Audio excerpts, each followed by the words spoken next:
Este é mais um vídeo da nossa série Ética Cristã. Já há quase 2 meses nós estamos aí caminhando, nessa série de reflexões. Eu convido a você a continuar com a gente. No último vídeo nós tratamos da ética cristã para o dinheiro, bens e riqueza. No vídeo de hoje nós vamos para o outro extremo. Nós vamos tratar da ética cristã para a pobreza. O tema de hoje será dividido em 2 vídeos. O vídeo de hoje é uma palavra introdutória, dados e pesquisas tratando da realidade da pobreza no Brasil. E no próximo vídeo, aí sim, nós vamos nos aprofundar de forma mais teológica nesse assunto. Mas quem é o pobre? Quem pode ser considerado pobre no Brasil? Segundo o Banco Mundial, pobre é quem tem renda mensal de R$ 387, vivendo com isso durante o mês. Uma renda mensal de apenas R$ 387. Para o Banco Mundial, quem vive com essa renda é pobre. Bem, o Brasil não acompanha essa classificação. No Brasil, classifica-se como pobre quem tem renda mensal de R$ 170.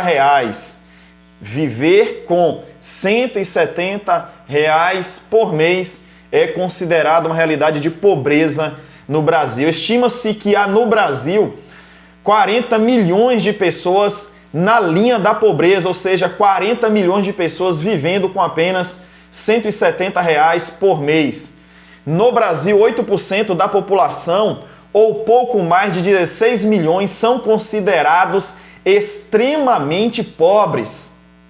Quem são os extremamente pobres? São aqueles que vivem ou sobrevivem com R$ 70 por mês. Mais da metade dos extremamente pobres vivem no Nordeste. Os dados demonstram que somos um país de muitos pobres. Agora, imagine você uma família que paga aluguel, imagine você uma família que tem, além do aluguel, compromissos com as demais despesas, alimentação, água, energia e por aí vai. E para contemplar todas essas necessidades, essa família sobrevive com apenas um salário mínimo, R$ 1.412. Bem, como não considerar essas pessoas que vivem com apenas um salário mínimo, pagando aluguel, com todas as outras despesas, com uma família maior, como não considerar essas pessoas também pobres e necessitadas? Uma das consequências da pobreza é a terrível realidade da fome. Eu já ouvi pessoas afirmarem que no Brasil ninguém passa fome. Ora, quem faz tal afirmação é porque está envolto em sua bolha social, é quem não considera os dilemas das outras pessoas para além do seu campo de visão. Claro que sim, em um país de muitos pobres, em um país com mais de 200 milhões de habitantes, com diferentes dilemas sociais, é claro que nós temos muitas pessoas vivendo a terrível realidade da fome. Uma coisa que a gente precisa aqui explicar, o que é considerado fome no Brasil. Será que fome é quem não tem absolutamente nada para comer? Porque às vezes a gente imagina isso, mas as pessoas têm alguma coisa para comer? Sim, veja bem, fome não é apenas não ter absolutamente nada para comer.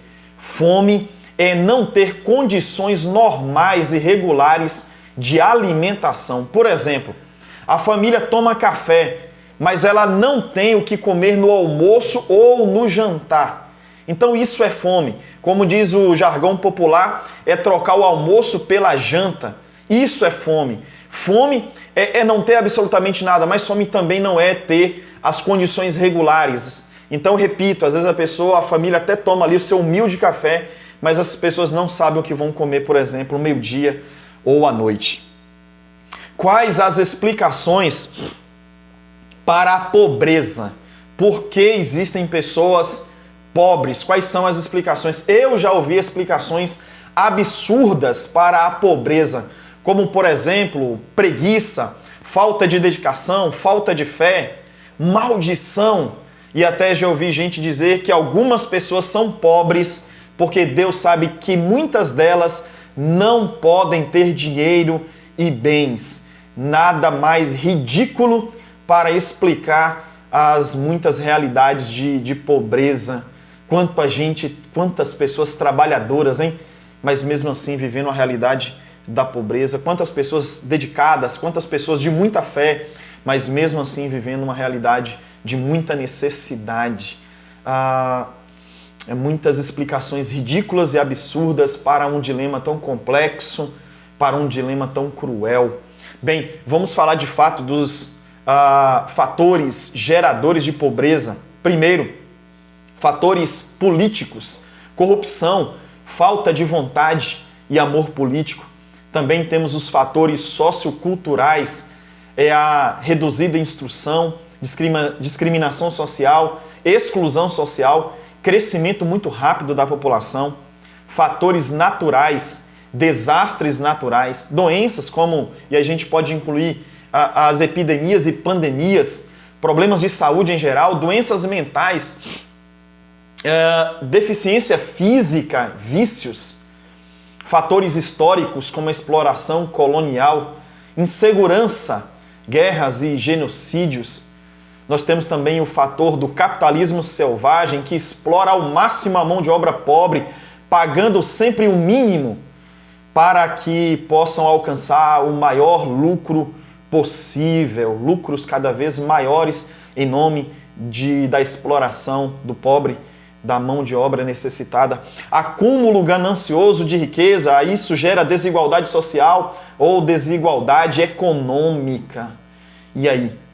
A igreja tem responsabilidade com essas realidades de pobreza? Qual é a resposta do reino de Deus, dos seus súditos para a realidade de pobreza? Há quem diga que a pobreza e a fome não são responsabilidades dos discípulos de Jesus, da igreja de Jesus. Isso é responsabilidade do Estado. Será que é assim mesmo? Será que a igreja de Jesus não pode ser também, além do Estado, uma resposta de Deus para a vida do pobre e do necessitado? Eu creio que sim. Jesus foi resposta para as mazelas, sim, sociais, curando, alimentando, fazendo seus milagres, ensinando o caminho do reino de Deus. Eu acredito que um dos versículos que faz a gente pensar na nossa responsabilidade quanto à igreja de Jesus, quanto à condição do pobre, é 1 de João, no capítulo 3, verso 17. Se alguém tiver recursos materiais e vendo o seu irmão em necessidade, não se compadecer dele, como pode permanecer nele o amor de Deus? Eu quero aprofundar, como disse a vocês no início desse vídeo, esse ensino para com o pobre e o necessitado e a nossa responsabilidade para com eles na semana que vem, na nossa próxima postagem, onde eu irei falar sobre ética cristã para a ação social. Que Deus abençoe sua vida e que já a partir de agora que a gente se veja como instrumentos de Deus para o bem-estar social, para a vida daqueles que vivem em condições de muita necessidade.